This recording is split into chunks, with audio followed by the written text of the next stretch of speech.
2007년 봄, 벚꽃이 흩날리던 4월의 어느 날이었다. 서울 가정법원 앞에서 나는 마지막으로 병준과 마주했다. 그의 눈가에는 핏발이 서 있었고 며칠을 씻지 않은 듯 수염이 지저분하게 자라나 있었다. 손톱이 깎여나간 그의 손가락이 떨리고 있었다. 지연아, 네가 없으면 나는 죽어. 병준이 내 팔을 붙잡았다. 그의 소나귀에서 피 냄새가 났다. 어젯밤에도 또 자해를 한 모양이었다. 나는 본능적으로 민준이를 뒤로 숨겼다. 지난주 병준이 우리 집 창문 아래서 밤새 서성이며 지연아, 문 좀 열어줘. 제발, 한 번만 보자. 라고 외치던 날이 떠올랐다. 그날 이후 민준이는 악몽에 시달렸다. 열흘 전에는 내 직장 동료들에게 일일이 전화를 걸어 당신이 내 아내를 유혹했지 라며 협박했다는 이야기를 들었다. 결국 나는 사직서를 쓸 수밖에 없었다. 오빠, 이제 그만해요. 내 목소리가 떨렸다. 7년 동안 그를 오빠라고 부르며 살았지만 이제 이 호칭조차 낯설게 느껴졌다. 나는 고개를 돌렸다. 7년간의 결혼 생활 동안 그의 눈물과 애원에 수없이 마음이 흔들렸었다. 하지만 이제는 달랐다. 더 이상 그의 허락 없이는 친구를 만날 수도 없고 회사도 외출도 감시를 받아야만 하는 생활을 견딜 수 없었다. 매일 밤 오늘은 무사히 지나갔구나 하는 안도감으로 잠드는 날들이 지겨웠다.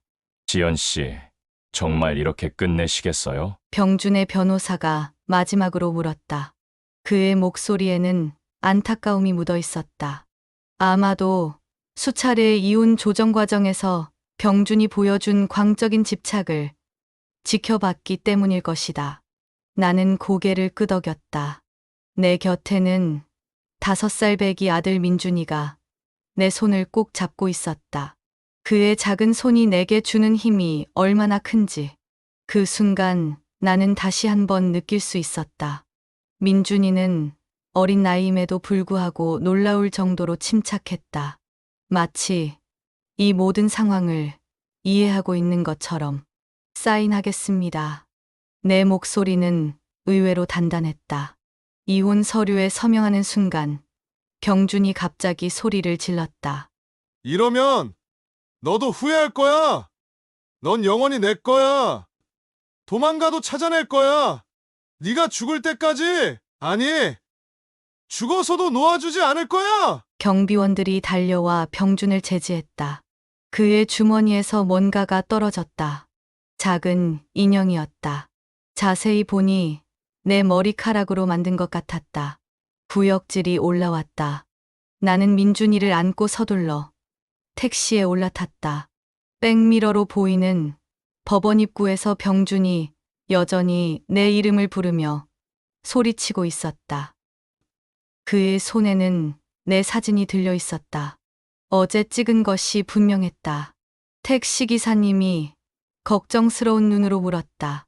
괜찮으세요, 손님? 집으로 돌아오는 길. 택시 안에서 민준이는 조용히 창밖을 바라보았다. 봄비가 내리기 시작했다. 엄마, 우리 이제 아빠랑 안 살아요? 그의 맑은 눈동자에는 혼란스러움이 가득했다. 나는 아들을 꼭 안아주며 대답했다. 응. 하지만 엄마가 민준이를 더 많이 사랑할 거야. 우리끼리도 충분히 행복할 수 있어.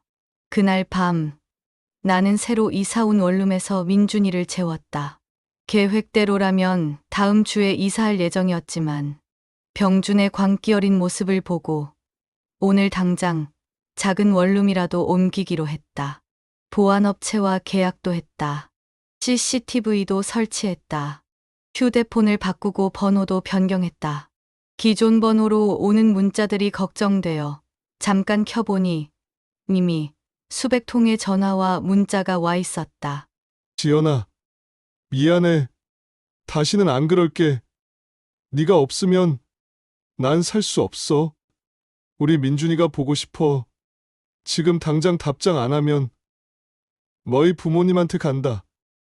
네가 날 이렇게 만든 거야. 오늘 밤 꼭 보자. 창문 보이니? 난 널 항상 지켜보고 있어. 떨리는 손으로 휴대폰을 끄고 창문을 다시 한번 점검했다. 방범창을 설치하기 전까지는 창문을 절대 열 수 없을 것 같았다. 매일 밤마다 병준이 우리 집을 찾아올까봐, 민준이를 데려가려 할까봐 가슴이 떨렸다. 하지만 그때는 몰랐다. 이것이 또 다른 악몽의 시작이 될 줄은. 그리고 내가 가장 믿고 신뢰했던 쌍둥이 동생과 함께 맞이하게 될 뜻밖의 운명을. 그날 밤 민준이를 재우고 나서야 긴장이 조금 풀렸다. 창문을 3번이나 점검하고 현관문 잠금 장치도 몇 번씩 다시 확인했다. 녹초가 된 몸을 소파에 기대자 휴대폰이 울렸다. 언니, 동생 지수의 목소리였다. 왜 이렇게 늦게 전화했어? 무슨 일 있어? 오늘 형부 만났어. 순간 가슴이 덜컥 내려앉았다. 어디서? 우리 회사 앞에서 기다리고 있더라고. 언니 연락처 알려달라고. 목소리가 흔들리는 게 느껴졌다. 지수는 내 쌍둥이 동생이다. 어릴 때부터 항상 나를 따라다니며 언니 같다며 의지했던 동생이었다. 미안해. 내가 너한테까지 이런 일을. 언니, 걱정 마. 나 괜찮아. 그런데 형부가 많이 힘들어 보이더라. 술도 많이 마신 것 같고. 지수의 말에 신경이 곤두섰다. 지수야, 제발 병준 오빠 피해. 약속해줘. 너무 위험해. 지수가 잠시 머뭇거렸다. 알았어. 언니 근데 형부가 많이 달라졌더라. 예전에 그 다정하고 자상하던 모습은 온데간데 없고. 전화를 끊고 한참을 멍하니 있었다. 병준은 내가 아는 모든 사람들을 찾아다니고 있었다. 부모님, 친구들, 회사 동료들, 그리고 이제는 내 가장 소중한 동생까지. 며칠 후 지수가 내 원룸으로 찾아왔다. 민준이는 지수를 보자마자 이모, 하며 달려가 안겼다. 쌍둥이라 그런지 민준이는 나와 지수를 똑같이 편안해했다. 언니, 이사는 잘했어? 지수가 민준이를 아는 채 걱정스러운 눈으로 물었다. 그래도 여기가 안전할 것 같아. CCTV도 있고. 말끝을 흐렸다. 사실 이곳도 얼마나 버틸 수 있을지 모르겠다는 불안감이 있었으니까. 그런데 언니, 지수의 표정이 심각해졌다. 병준 오빠가 요즘 매일 우리 회사 앞에서 기다려. 나보고 언니 설득해달라고. 뭐라고? 나더러 언니한테 한 번만 더 기회를 달라고 해달래. 자기가 잘못했다고. 이제는 정말 달라질 거라고. 나도 모르게 한숨이 나왔다. 병준의 달라질게 라는 말은 너무나 익숙했다. 7년 동안 그 말만 믿고 버텨왔으니까. 지수야, 미안해. 내가 널 이런 상황에 휘말리게 해서. 아니야 언니. 그냥 걱정돼서. 민준이가 장난감을 가지러 자기 방으로 간 사이 지수가 조용히 말을 이었다. 언니, 사실 지수의 목소리가 떨렸다. 병준 오빠가 요즘 많이 달라졌어. 회사 앞에서 기다리는 것도 그렇고 어제는 술에 취해서 울면서. 순간 가슴이 철렁 내려앉았다. 내가 가장 두려워하던 상황이었다. 병준이 지수에게 접근하는 것. 어떻게? 지수야, 제발 병준 오빠 피해. 너무 위험해. 알아. 근데 언니, 오빠가 너무 불쌍해 보여서. 지수의 눈에 눈물이 고였다. 그래도 7년 동안 우리 형부였잖아. 바로 그때 민준이가 방에서 뛰어나왔다. 이모, 이거 봐요. 아빠가 사주신 공룡이에요. 지수는 급히 눈물을 훔쳤다. 민준이를 안아주며 웃으려 애썼지만 그 눈빛이 평소와는 달랐다. 뭔가 이상했다. 그날 밤 지수를 배웅하고 돌아와 민준이를 재우면서 이상하게 불안함이 밀려왔다. 마치 곧 무언가 크게 잘못될 것 같은 불길한 예감이었다. 일주일이 지났다. 지수의 연락이 뜸해졌다. 전화를 걸어도 회사가 바빠서. 라는 짧은 답변뿐이었다. 평소 하루에도 몇 번씩 안부를 물었던 동생답지 않은 모습이었다. 어느 날 퇴근길 민준이를 데리러 어린이집에 갔을 때였다. 어머님 잠깐 시간 되세요? 원장 선생님이 조심스럽게 물었다. 네, 오늘 민준이 아버님이 다녀가셨어요. 민준이를 데려가려고 하셨는데 순간 다리에 힘이 풀렸다. 다행히 사전에 말씀해 주셔서 막았습니다만 그런데 이상한 건 원장 선생님이 잠시 망설이더니 말을 이었다. 옆에 젊은 여자분이 계셨는데 어머님이랑 많이 닮으셨더라고요. 가슴이 쿵 내려앉았다. 지수, 설마. 그날 밤 지수에게 수십 통의 전화를 걸었다. 하지만 전화기는 꺼져 있었고 문자도 읽지 않은 채 그대로였다. 며칠 후 민준이 하원을 하지 않아 유치원에 전화를 했다. 오늘 민준이가 하원을 안 했다고요? 원장 선생님과 통화를 마치자마자 머릿속이 새하얘졌다. 다리에 힘이 풀려 주저앉을 뻔했다. 정신없이 어린이집으로 달려갔다. CCTV를 확인하니 분명 지수였다. 내 얼굴을 하고 내 목소리를 내고 민준이를 데리고 나가는 지수의 모습에 숨이 막혔다. 지수야, 제발 전화 좀 받아. 수십 통의 전화, 수백 개의 문자. 하지만 지수의 전화기는 꺼져 있었다. 병준에게도 연락했다. 내가 그토록 피하던 사람에게 먼저 연락을 하다니. 하지만 그의 전화도 받지 않았다. 경찰서로 달려갔다. 제 아들이 사라졌어요. 제 동생이, 전 남편이. 호흡이 가빠져 말도 제대로 할 수 없었다. 밤새도록 거리를 헤맸다.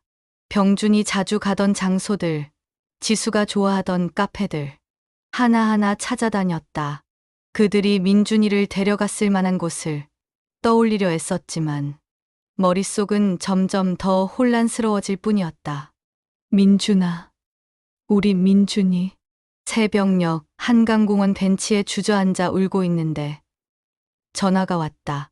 발신자 표시는 지수였다.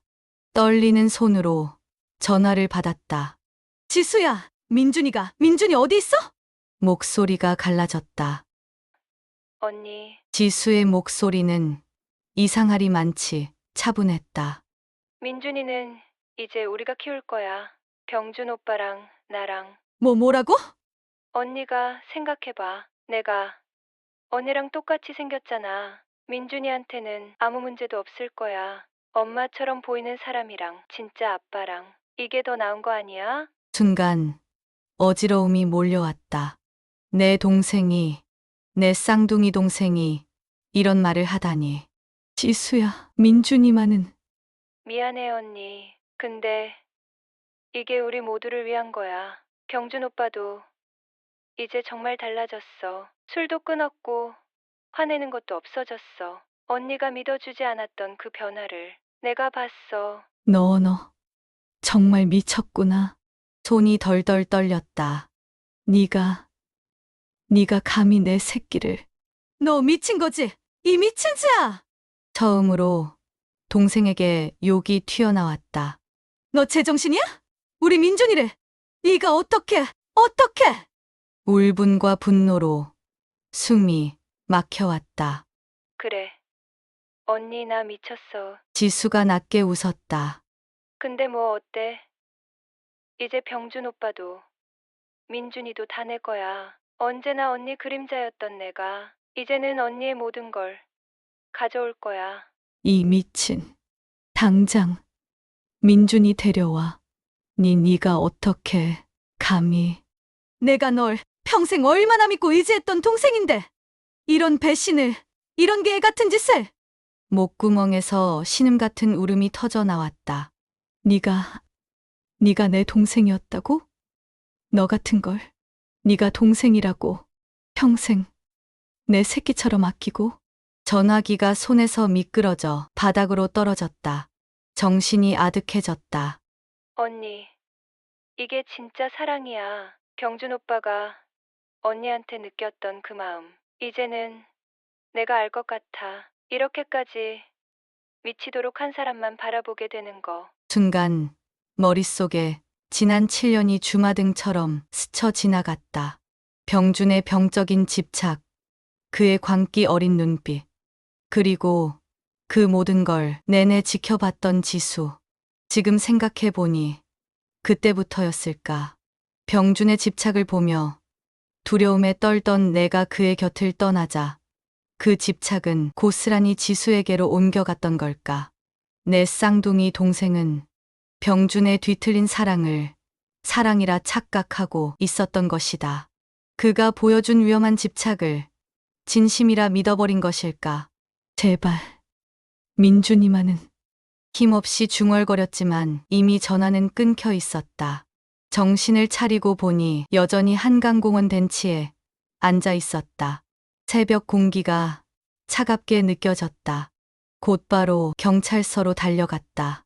지수와의 통화 내용을 진술하고 병준의 과거 이력과 스토커 행각들도 모두 털어놓았다.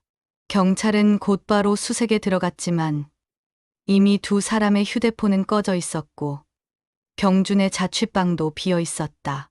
어머니께 전화가 왔다. 지연아, 방금 지수한테서 연락이 왔어. 걱정하지 말라고. 자기가 민준이 잘 키울 거라고. 엄마, 지수가 어디 있는지 말 안 했어요? 아니, 그런데 지연아. 지수 목소리가 너무 이상했어. 마치 내 목소리 같았어. 너처럼 말하고, 너처럼 웃고. 순간 소름이 돋았다. 지수가 나를 따라하고 있다니. 내 아들을 데려가서 자기가 엄마 노릇을 하겠다는 건가? 엄마, 지수 전화번호 알아요? 응. 3번으로 걸려왔어. 곧바로 위치 추적을 시작했지만 이미 전화는 다시 꺼진 후였다. 수색한 지 3일째. 지수에게서 사진이 한 장 왔다. 놀이공원에서 찍은 사진이었다. 병준과 지수, 그리고 그 사이에 웃고 있는 민준이. 하지만 뭔가 잘못됐다. 지수는 내가 늘 입던 것과 같은 스타일의 원피스를 입고 있었고, 머리도 내 스타일 그대로. 심지어 내 향수 냄새가 날 것만 같았다. 이제 우리가 진짜 가족이 된 것 같지 않아? 언니? 라는 문자와 함께 또 한 장의 사진이 왔다. 지수가 민준이를 안고 있는 사진. 마치 내가 찍었던 사진들을 재현한 것 같았다. 구역질이 났다. 지수는 단순히 병준과 민준이를 빼앗아간 게 아니었다. 내 인생 자체를 가져가려 하고 있었다. 쌍둥이라는 이점을 이용해 나를 완벽하게 대체하려 하고 있었던 것이다. 문자가 또 왔다. 이제 민준이도 날 엄마라고 불러. 어떡해, 언니? 너무 행복해서 미칠 것 같아. 그제서야 모든 게 이해가 되기 시작했다. 지수는 항상 언니의 동생이었다. 학창 시절 선생님들은 나를 먼저 기억하고 지수를 지연이 동생이라고 불렀다. 대학도 나와 같은 과에 들어갔지만 교수님들은 네가 지연이 동생이구나. 지연이만큼은 아니네. 라는 말을 했다고 했다. 심지어 첫사랑도 지수를 좋아하던 남자애가 결국 나에게 고백했다는 걸 이제야 떠올랐다. 그리고 병준을 만났을 때도 처음 소개팅 자리에서 병준은 우리 둘을 번갈아 보다가 나를 선택했다. 결혼식 날 지수는 신부 도우미로 나와 똑같은 흰색 원피스를 입었다. 하객들은 쌍둥이라 더 예쁘다고 했지만 지금 생각해보면 그날 지수의 눈빛이 이상했었다. 문자가 또 왔다. 언니, 기억나? 늘 내가 지연이 동생이었잖아. 이제는 달라. 이제 내가 진짜 지연이가 될 거야. 민준이의 엄마로. 병준 오빠의 아내로. 내가 가진 것 중 유일하게 언니보다 나은 건 언니를 완벽하게 대체할 수 있다는 거야. 손이 떨려왔다. 평생을 함께 살아온 쌍둥이 동생이 그동안 이런 어둠을 품고 있었다니. 지수는 더 이상 내가 알던 동생이 아니었다. 문자가 또 왔다. 언니한텐 과분한 사랑이야. 병준 오빠의 그 완벽한 사랑이, 그 뜨거운 집착이. 언니는 그걸 이해하지도 못하면서 무서워하기만 했잖아. 숨이 막혔다. 난 달라. 오빠가 매일 밤 집 앞에서 기다려도 좋아. 하루 종일 전화해도 좋아. 내 인생의 전부가 되어줘도 좋아. 난 병준 오빠만 있으면 돼. 이게 진짜 사랑이야. 언니가 버린 사랑을 내가 가질 자격 있지 않아? 그리고 민준이, 그 앤 더더욱 언니한텐 과분해. 이제 민준이한텐 내가 완벽한 엄마가 되어줄 거야. 언니보다 훨씬 더 좋은 엄마가 될 수 있어. 지수의 문자를 읽는 동안 온몸이 떨려왔다. 이건 단순한 질투가 아니었다. 집착과 광기가 뒤섞인 뒤틀린 욕망이었다. 다음 날 새로운 사진이 왔다. 지수는 내가 결혼식 때 입었던 것과 똑같은 웨딩드레스를 입고 있었다. 병준과 함께 찍은 사진. 마치 7년 전 우리의 결혼식 사진을 재현한 것 같았다. 이제 완벽해졌지? 언니가 버린 드레스, 언니가 버린 남자, 그리고 언니의 아들까지. 이제 내가 진짜 지연이야. 잠시 후 영상통화가 걸려왔다. 떨리는 손으로 받자 지수가 민준이를 안고 있었다. 내 향수를 뿌렸는지 민준이가 엄마 냄새. 라고 중얼거렸다. 민준아. 목 놓아 부르자 민준이가 고개를 들었다. 지수 이모. 민준아, 내가 엄마야. 네 엄마. 지수의 목소리가 섬뜩해졌다. 정확히 내 목소리와 톤으로 말하고 있었다. 거짓말 마. 너는 내 동생이야. 내 아들을 데려가지 마. 아니야, 언니. 이제 난 네가 될 거야. 너보다 더 완벽한 지연이 될 거야. 병준 오빠도, 민준이도 모두가 날 선택할 거야. 그날 이후 지수는 더욱 대담해졌다. 내가 다니던 카페에서 민준이와 사진을 찍어 보내고 내가 좋아하던 공원에서 병준과 데이트하는 모습도 보냈다. 마치 내 인생의 복사본을 만들어가는 것 같았다. 어느 날 민준이의 어린이집 선생님에게서 전화가 왔다. 어머님, 오늘은 민준이를 데리러 오셨더라고요. 네, 뭐라고요? 근데 뭔가 이상해서 어머님 같은데 어머님이 아닌 것 같기도 하고 그래서 아까는 말씀 못 드리고 전화드렸어요. 민준이가 오늘 어린이집에 왔다고요? 난 정신없이 어린이집으로 달려갔다. CCTV를 확인해 보니 지수였다. 내 옷을 입고 내 걸음걸이를 흉내내고 심지어 내가 민준이를 데리러 갈 때 하던 말투까지 똑같이. 이제 곧 완성돼. 언니가 만든 모든 기억들을 내가 다시 만들 거야. 더 완벽하게, 더 행복하게. 지수의 문자를 읽으며 문득 깨달았다. 이건 단순한 유괴가 아니었다. 내 동생은 내 인생 자체를 훔쳐가려 하고 있었던 것이다. 가슴 속에서 분노가 끓어올랐지만 나는 참아야만 했다. 지수의 광기 어린 행동들에 대응할수록 민준이가 위험해질 수 있다는 걸 알았기 때문이다. 경찰은 위치 추적을 계속했지만 지수는 영리했다. 매번 다른 장소에서 새로운 전화로 연락해왔고 사진 속 배경은 이미 그들이 떠난 뒤의 장소들이었다. 그래, 네가 이겼어. 넌 나보다 더 완벽한 지연이 될 수 있을 거야. 메시지를 보내면서 눈물이 흘렀다. 내 아들의 안전을 위해 이렇게라도 지수의 망상을 받아줘야 했다. 역시 언니, 이제 알겠지? 내가 얼마나 완벽한지. 민준이도 이제는 날 엄마라고 부르는 거 봐. 지수의 문자를 읽으며 주먹을 깨물었다. 광기 어린 동생의 판타지를 자극했다가는 민준이가 어떤 위험에 처할지 모르니까 밤마다 악몽을 꾸었다. 민준이가 울며 나를 찾는 꿈. 지수가 내 얼굴을 한 채 민준이를 데려가는 꿈. 병준이 광기 어린 눈빛으로 웃는 꿈. 하지만 가장 무서운 건 민준이가 점점 더 위험해질지도 모른다는 두려움이었다. 쌍둥이라는 이점을 가진 지수가 병준과 함께 민준이에게 새로운 가족을 만들어주고 있을 거란 생각에 미칠 것만 같았다. 오늘은 민준이가 놀이공원에서 정말 즐거워했어. 언니가 한 번도 데려가 주지 못했던 곳인데 내가 해냈어. 지수의 도발적인 문자에도 참았다. 민준아, 조금만 기다려. 엄마가 꼭 찾을게. 경찰은 전국의 CCTV를 뒤지고 있었고 병준과 지수의 카드 사용 내역도 추적 중이었다. 하지만 이상하게도 그들은 마치 도시의 그림자처럼 흔적도 없이 움직이고 있었다. 그러던 어느 날 예상치 못한 전화가 왔다.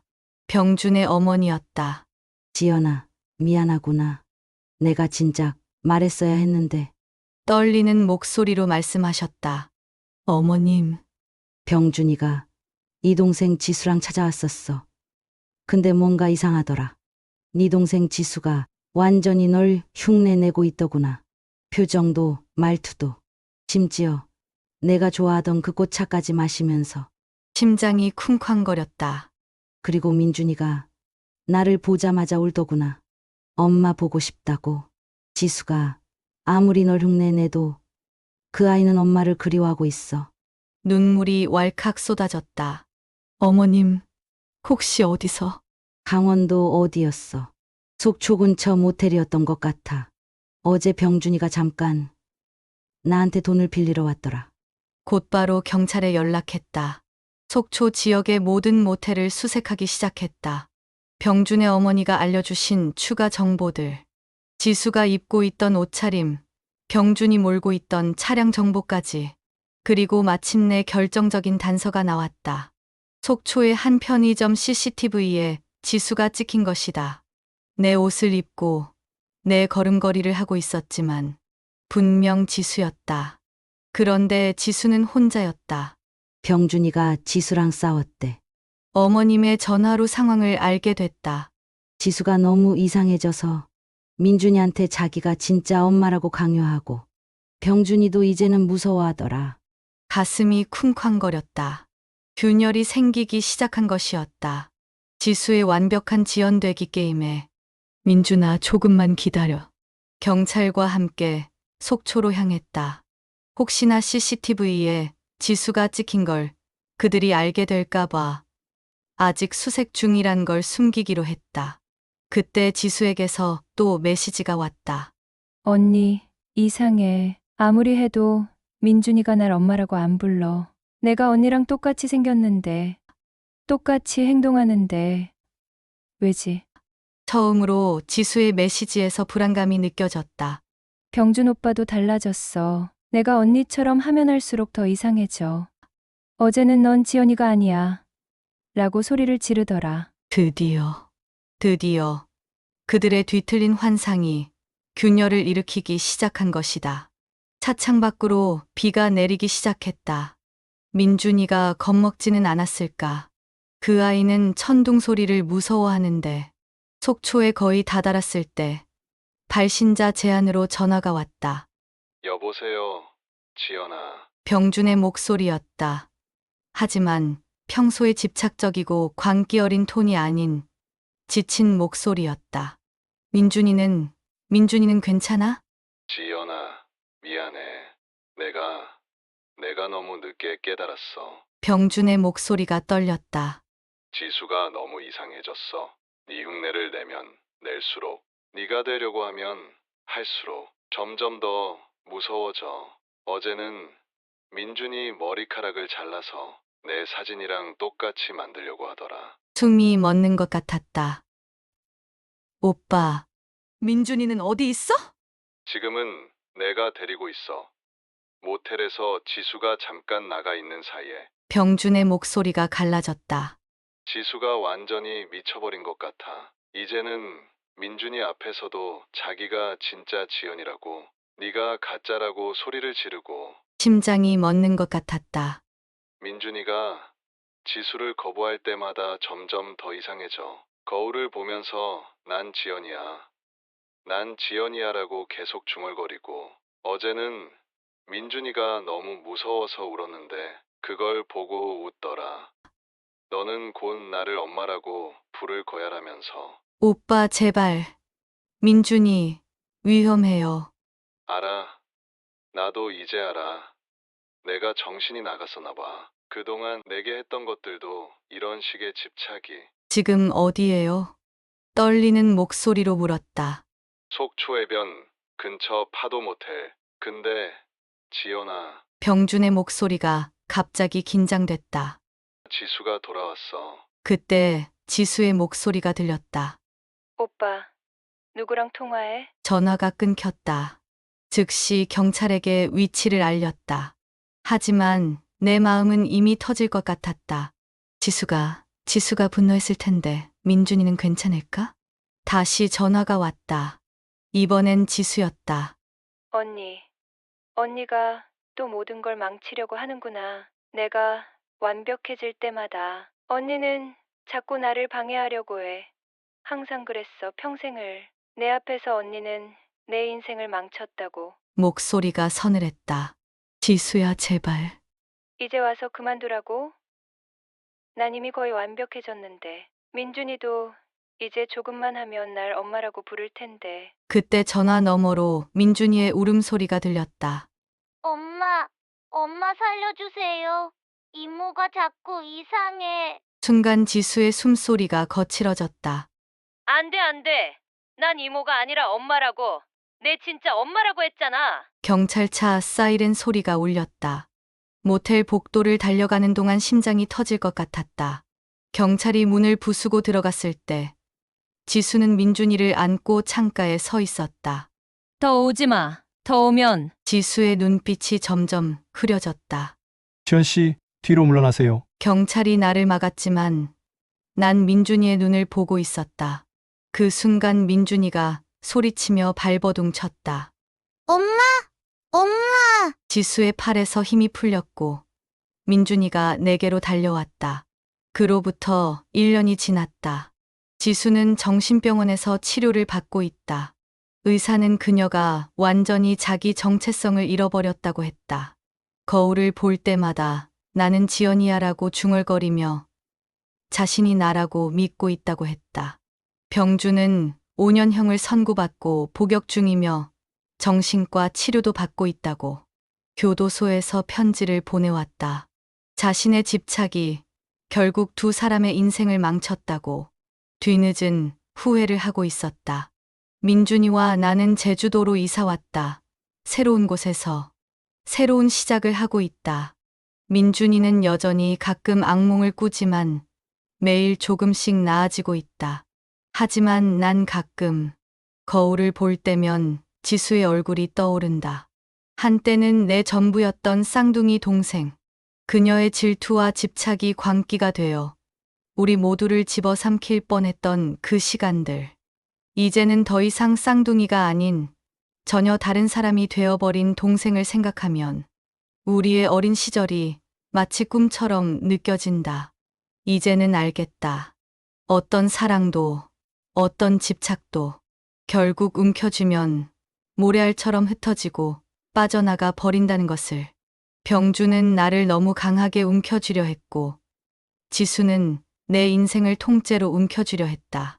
그리고 그들의 소나귀에서 모든 것은 모래처럼 흩어져 버렸다. 가끔 거울 앞에 서면 내 모습에서 지수의 얼굴이 겹쳐 보인다. 쌍둥이로 태어나 한 번도 떨어져 본 적 없던 자매가 이제는 영영 만날 수 없는 사이가 되었다. 그녀는 그토록 내가 되고 싶어 했지만 결국 자기 자신마저 잃어버렸다. 민준이는 새로운 환경에서 새로운 친구들을 사귀었고 나도 조금씩 일상을 되찾아가고 있다. 하지만 우리 모두 알고 있다. 어떤 것도 너무 강하게 움켜쥐어서는 안 된다는 것을.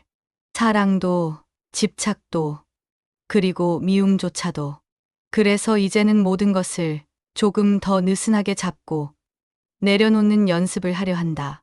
그래야만 내가 사랑하고 지키고 싶은 모든 것들이 모래알처럼 흩어지지 않을 테니까.